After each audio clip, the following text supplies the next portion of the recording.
Hello, everybody. My name is Theresa Fowler, and I'm a self-love mentor and author of the forthcoming Self-Love Revolution manual, Breakdowns to Breakthroughs. I'm also an energy healer, a reflexologist, yeah, health and wellness coach. So how long have you been in the fitness industry? About, what was it, 2010? So 6 years now. Yeah. Yeah. What was your journey? What got you into the fitness industry? Basically, yeah, definitely wasn't planned. When I turned 43, had a bit of a trauma that happened in my life. My father died from pancreatic cancer that was brought on from years and years of diabetes. Diabetes runs in the family, and it was something that I was always told that I'd get. Oh, it runs in the family, it's genetic. Every time I went to the doctor, they tested for diabetes. And about 6 months before my father actually died, I got the diagnosis and thought, okay, that's it. Gonna have to start injecting myself with insulin. Saw the path, and then something just hit me. It was during the time I went to see him, and went to chemo with him, and something just hit me. Then I thought, I can't do this. It just hit me. I thought, I can't do this. And so soon after he died, yeah, something just hit me. I just thought, I've got to get healthy. If I don't do it now, then I probably will never do it. And let's see what happens. I just want to get healthy. And I ended up losing almost 100 pounds. And yeah, just felt the energy, felt amazingly alive. Did it through just eating real food and exercise, and really got caught the exercise bug. And so I decided to become a personal trainer. I thought it was a good challenge for me. And yeah, so that's how I got into the fitness industry as well. So then you could help others with the same journey. Absolutely, because that was my whole thing. I didn't start until, basically mid 40s, because I'd grown up. Even as a child, I was a fat kid. And so my whole thing is like, it's never too late to start. It's never too late to get healthy and enjoy your life. Never. So you've said a few times get healthy. What does that mean for you and what was your lifestyle before? Um, I had one personal trainer tell me that my previous life I was a toxic waste dump, and pretty much I was. I I grew up in America in the 1970s, where fast food and convenience food was the new thing, and so everybody was doing it. People stopped cooking at home, and it was all takeaways and ready meals, and so that's how I grew up. And as an adult, I never taught myself how to cook, so it was always frozen pizzas and things, and that's when I ate. And then when I wasn't eating, I was drinking a lot of alcohol, smoking 60 cigarettes a day, Oh, wow. and yeah, yeah, generally being completely unhealthy, a toxic waster. No exercise whatsoever. I used to, I'd see a bus coming and I'd go, okay, how long will it take to get the other bus? Because there was no way I was going to run for it. Walking up a flight of stairs, I was out of breath. So yeah, I was a mess. I was an So how absolute do you mess. feel now having made such a big change and done it consistently and, Yeah. completely changed your life? How do you feel talking about that now? Amazing. It feels absolutely brilliant, because my whole thing is, it's never too late to change. It's definitely a mindset switch, because obviously I dieted like crazy. Yo-yo dieting. Let's try this diet. Let's try that diet. Starving yourself. You'd lose a few pounds, but then it would come straight back on again and more. Yeah. It was literally that switch, because when I thought about getting healthy, it wasn't about weight loss. It was quite funny. The weight loss was like an added bonus. So this first part of your journey led you to write the book. That led me to write my first book. Yes, Feel Like Shit: How to Stop Getting Fat. Yeah. So tell us about And that book. yeah, well, somebody had said, "Oh, you should start a blog," and I thought, "Oh, my previous job, I was a journalist. I was a journalist for 25 years." And I thought, oh, right, okay, yeah, a blog, yeah. So I'll start talking because I got really passionate about the food that we eat once I realized that the food that I was previously eating was contributing to making me sick.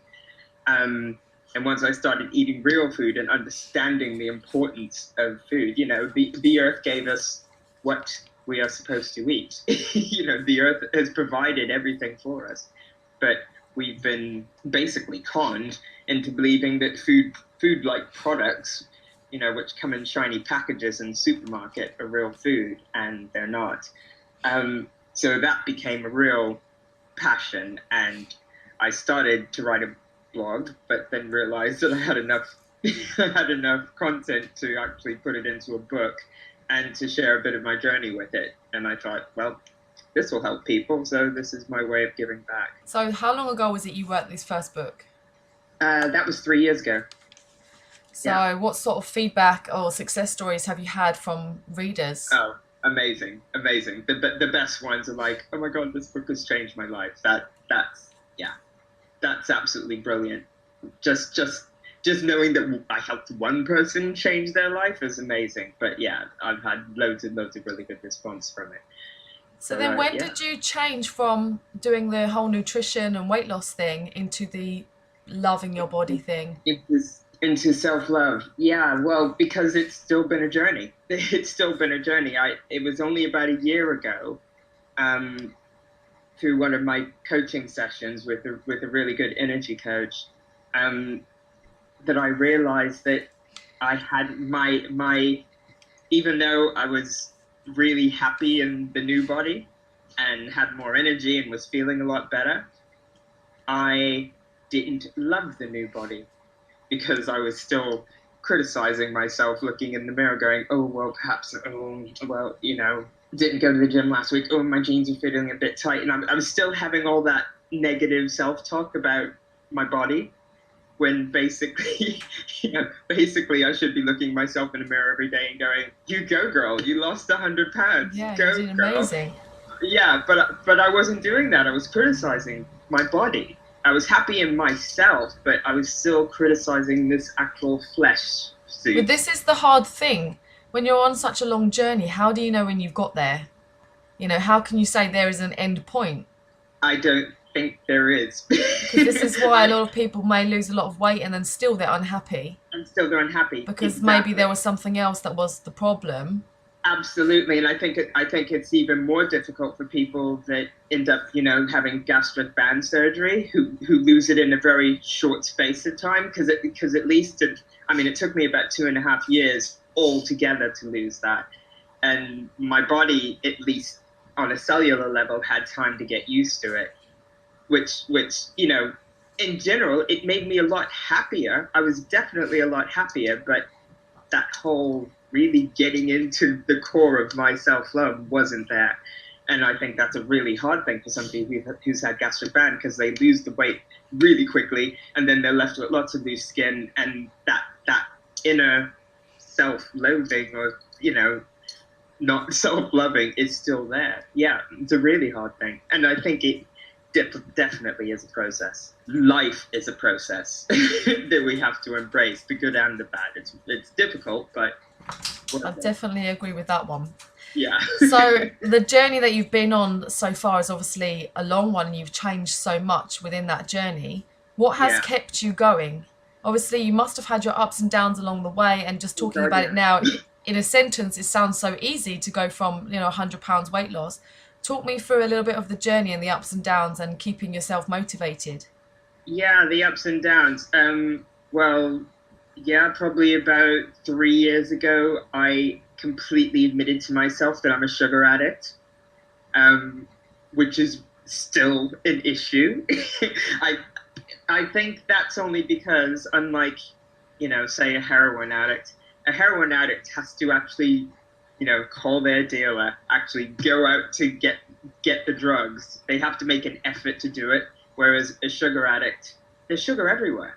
There's sugar absolutely everywhere in absolutely everything. There's always somebody who's like box of cookies or has made a cake, or baking colleagues is a nightmare. Or try my cupcake, and it's like, it's like, no, I'm on a juice fast today. It's a challenge. It's a challenge every day, but I suppose just like an alcoholic is challenged every day. Yeah, well, the difference being that you actually need food to live. Yes, So it yes. being the hardest We need to addiction. eat. Exactly. We need to eat. Um, and that thing is, it's mainly about preparation. I have to prepare all the time. If I'm traveling, I even have like a little bag of nuts and and dried fruit that I take with me, because you never know if you're out and about. You never know, and it's easy for everybody else to go grab something to eat. But even grabbing a sandwich in Boots, it's just full of sugar. People don't realize, Yeah, or grabbing a sandwich in any other place. exactly. Because Oh there are yeah, many any other other place? places. That's true. Sorry. Grabbing sandwich anywhere. Yeah. I don't But confess yeah, anymore. talking of sugar then, because you mentioned before you were a diabetic. Are Yeah. you still diabetic now, or have you changed? You Yep. managed to get Not yourself diabetic anymore. symptom free? Yep. Not diabetic anymore. Not. I don't need to be gluten free either. I had a gluten problem, but I think that was more of a glyphosate problem. Um, yeah, no, I don't suffer any food issues anymore. That's Definitely not. amazing. Because so Yeah, many people have lots of issues with food and gut health, don't they? Do you exactly. Oh, specialize in anything? gut health is so important, so important. Um, and that's the main thing that I do as far as my own food health. I make sure that I take decent probiotics and make sure I keep that gut healthy, just in case I do have a sugar binge, because they happen every now and again when you're stressed. That my gut stays healthy and doesn't get overloaded with all that bad bacteria. Definitely. So, That's how do very. you, in your new positive way of thinking and self loving, and you just Yeah, mentioned there about having like a sugar binge one day, how do yeah, you then turn that around? Because most people probably listening to this may have moments where they have binges because everybody's, lives normal lives and they have stressful yeah, moments and they may slip up on their diets or whatever. And then they feel incredibly guilty and shame and, all of that kind of thing going on. How absolutely. do you deal with that now? I deal with it now that if I'm in that situation, it's just like, right, and a little bit of a binge. I don't binge as much as I used to, obviously. When I do binge, it might be a packet of, a small packet of cookies, not like a giant family size box. But I allow it to happen. I allow it in me to happen, and I don't beat myself up about it. Because it's like, okay, this has happened. This is how I'm feeling now. I try to enjoy it as much as possible. So Yeah, you it's may just as like, well. exactly. It's like, I won't be sitting there eating it, going, oh, I shouldn't be eating this. I'm like, Yeah, you're a lovely cookie, and try to really enjoy it. yeah. Not beat myself up about it, and realize that tomorrow's another day. I might have to do a green juice smoothie day, but but tomorrow's another day. Um, yeah, we always have another day to start with. And do you allow yourself to have things every now and then so Every that now you and don't then, yeah, feel like yeah. if you're restricting so long that you'll then have a binge? Because I find No, that no, causes I binges with don't some binge. people. I don't binge like that, because I find that if you restrict, then you're obviously going to binge at some point, because your subconscious is going to go, I'm sick of this. Yeah, Whereas if I just allow it, you know, whenever it happens, I allow it for myself, or I allow myself to go out to dinner with a bunch of friends and we all have pudding. I'm not going to go, no, I'm not going to do that, because you have to live your life. Um, but yeah, when you have it, enjoy it, and don't beat yourself up about it afterwards. That's the main thing. so how did you turn your life into self-loving from self-loathing? From self-loathing to self-loving, yeah, it's been a huge journey. And part of that whole self-loving process. Once I realized that I didn't love my body, I kind of had to sit and take a good look in the mirror, quite literally, and tell myself that I love myself. I started with my hands because my hands have always been, you know, the part of me that have always, I was a journalist, I've been a writer, I've played instruments, I heal people with my hands. And so I sat there going, all right, my hands, they do all these really cool things. I love you, hands. And I literally sat there telling myself I loved myself. And even every morning now when I'm putting on my oil or whatever, I'm like, I love you. Thank you for being you. It helps. It helps. I didn't look in a mirror for 20 years.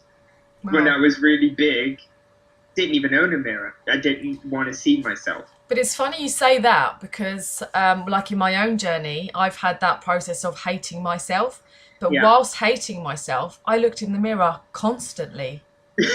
Constantly. Wow. Yeah, so it's like the complete reverse of what you're saying. And I know other people as well who Yeah. are very picky about their bodies, a little bit here or there, and just constantly checking and checking. Exactly. Yeah. But I didn't want to look. And then when I realized that I was checking, but criticizing, so it's just like, no, just stop with the criticism. And yeah, of course, you want to make sure you look nice and look good, but it's the self-criticism. It all has to do with that negative self-talk, that self-sabotage that goes round and round in your head. But for me, it really was just taking a good long look in the mirror and realizing that I was actually okay. I was actually okay, and it was okay to love me. How long do you think it took to go from self-loathing to loving? Ooh, about 8 years. And do you feel now, like you said, even daily, you still say nice things to yourself, but do you Oh, I feel, have to. do you have Yeah. bad days every now and then? Yeah, I do, but I don't tend to criticize myself in those bad days anymore. Because life has its ups and downs, and I think that's the way it is. Life is an experience.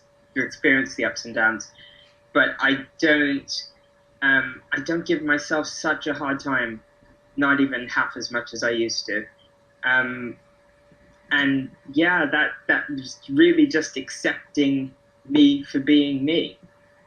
And that means the dark bits as well. The bits of ourselves that we don't like.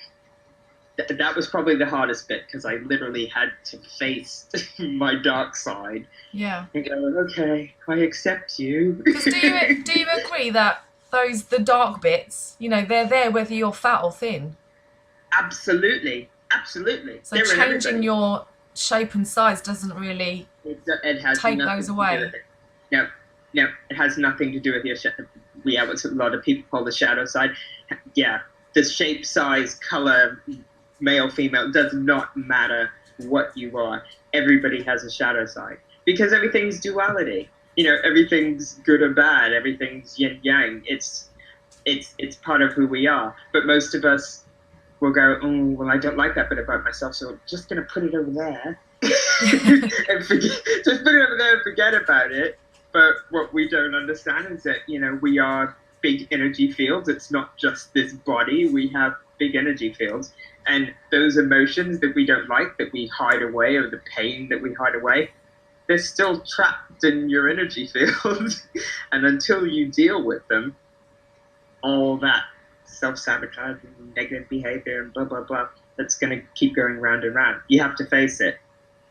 And I think that's where a lot of people fall down because they don't want to face the bits about themselves that they don't like. Yeah, definitely. Yeah. Do you think that some of it comes with age, though? I think a lot of it comes with age, the wisdom part. But what I will say about that is because I've had so long to dislike myself. There were like 47 years of like self-loathing. That's a lot of basically stuff to get rid of. Yeah. Whereas somebody who's younger, so in a way, 8 years, isn't that long really, considering the length of time you've been Very living the other true. way. Very true.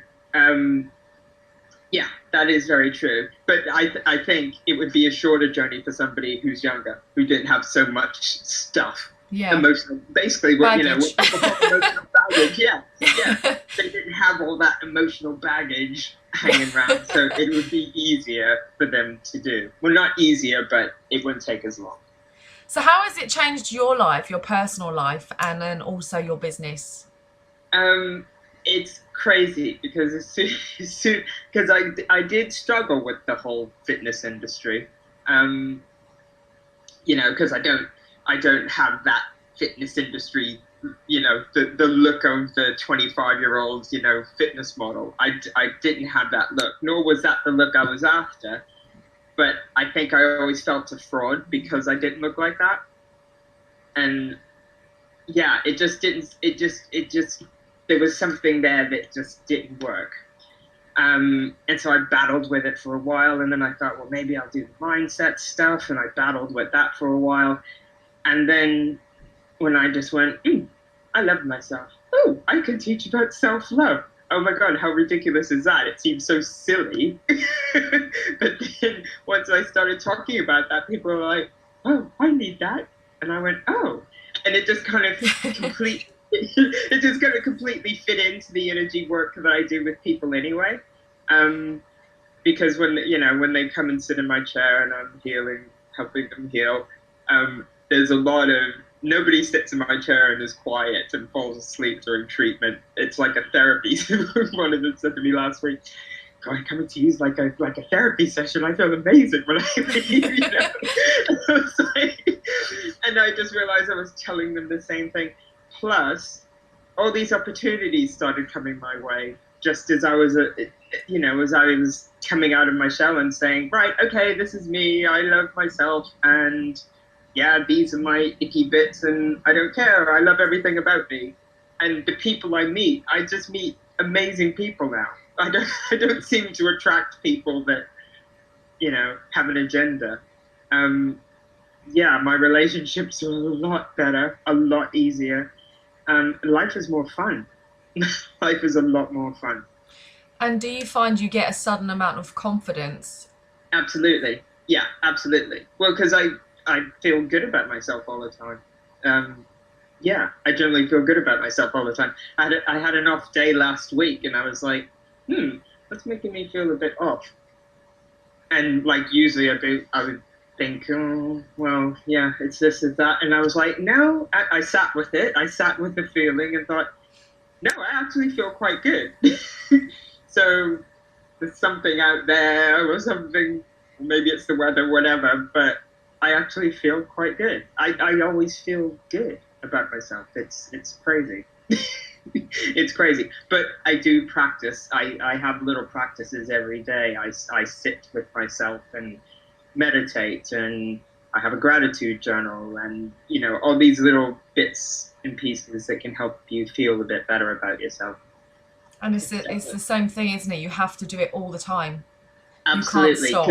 Consistency is key. Yeah. And as I explained, I'll explain to people, okay, do you have a gratitude journal? Oh, well, yeah, I did it yesterday, or, I haven't done it for a week. And I try to explain to them, okay, well, just like you go to the gym to develop your biceps, you have to consistently do your mindset training to develop your brain, because it's a muscle, and it's had all these years of all these negative thoughts and things, which neuroplasticity has proven that it causes little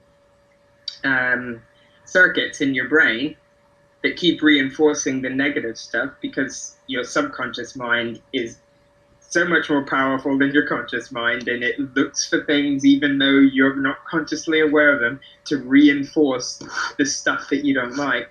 So because of that, you need to keep feeding it the good stuff.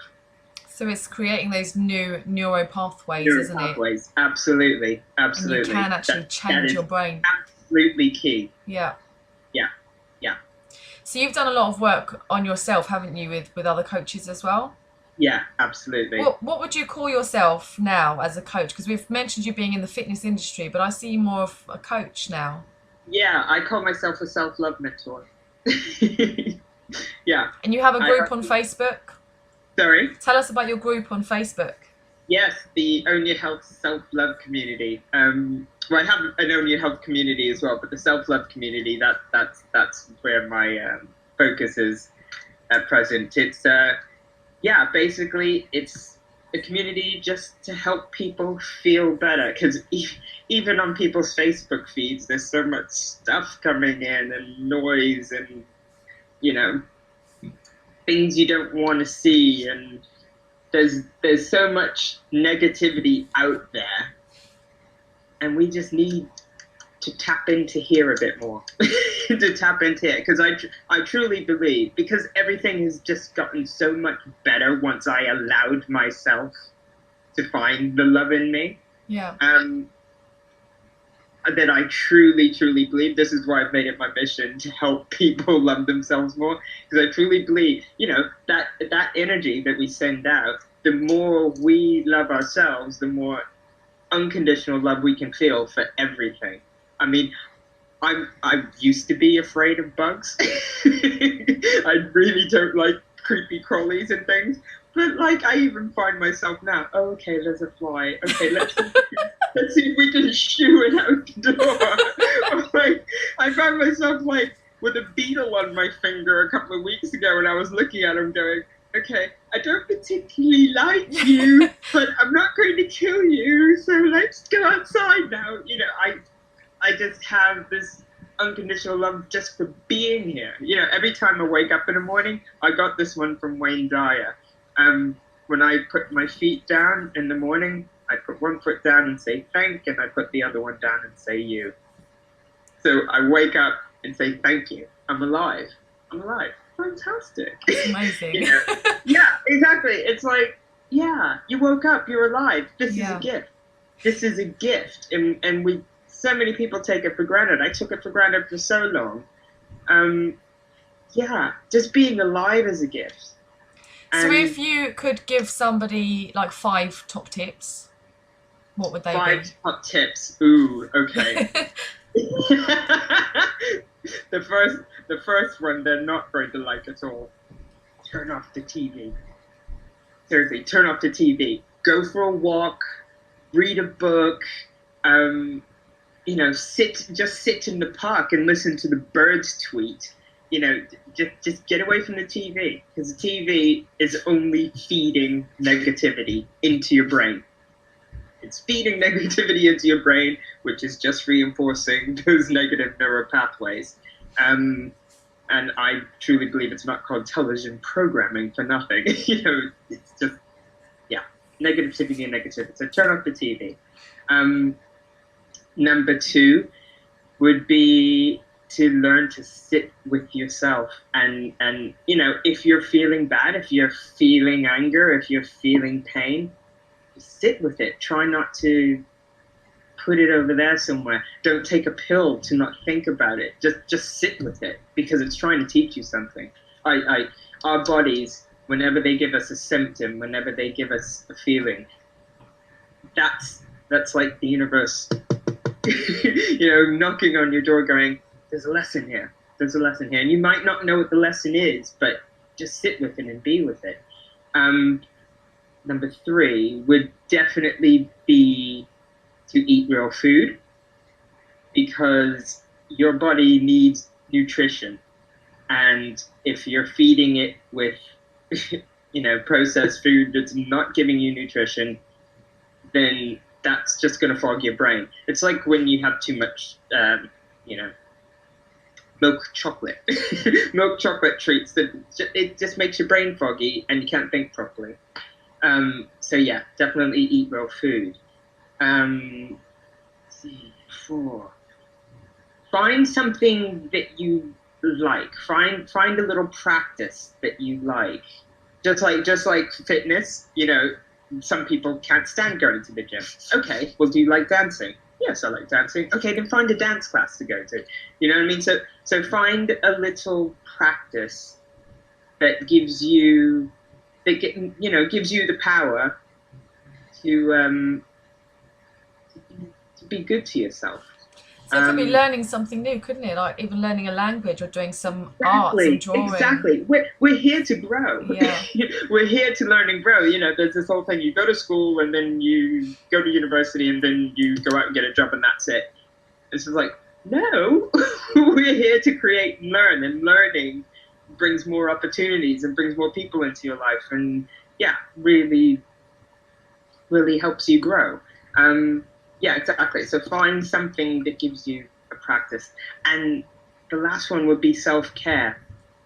Um, I know this is a big problem, especially for women, especially for like mothers like yourself, when you're like, you have a job, you have kids, you're trying to run the household, you're trying to cook dinner and everything, and you just have no time. But you need time for you. Everybody needs time for themselves, because if you're living, it's that old analogy of being on the airplane. I knew you were You going to say that. it's true though. I think it was When you're you on the that told me airplane, this to begin with. sorry, I think it was you that told me this, and I've that said told it to you to so many begin with. people Yeah, since. It's so true. exactly. When the mask comes down and they say, "Oh yes, okay, in case of an emergency, put your mask on before that of your child." I know for a parent that would freak them out because they want to save their child first. But if you don't save yourself first, nobody's going to save your child. So you have to look after yourself. And even if that's only even if you only have 5 minutes to paint your nails, you know, just something, just to look after yourself, to do something for you, do something that makes you feel good for you, because you're the one who's in touch with you, and only you know what you want. It's as simple as that. Most of us, you know, I'm guilty of it growing up. Yes, it was different growing up in the 60s and 70s, but, you know, growing up, I did everything that my parents wanted me to do. And I think that's where a lot of my inner frustration and self hatred started, because I couldn't express myself, because I was too scared, and I was always doing what they wanted me to do. And then I went to school and I did what the teachers wanted me to do, and then I went to church and I did what they wanted me to do. And I completely lost myself, completely. And it took me a very, very long time to find me and accept me. Well, I think those are amazing top tips. You're obviously speaking from a lot of experience. Yes, absolutely. So if anybody wants to hear more, like your book, follow you on Facebook, Twitter, anything, do you want to leave us with a few Yeah, you can places? follow me on Twitter at size drop. That's SIZEDROP. You can find me on Facebook, Theresa Fowler, and also at the Own Your Health Self Love community. And I'm also on Google and LinkedIn and all that stuff. So, yeah.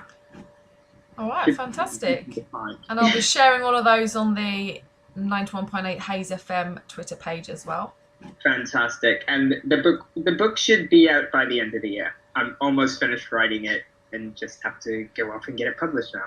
Amazing. Yeah. Thank Exciting. you. Thank you for being on the show. You're welcome, Nicola. Thank you for having me. Really appreciate it.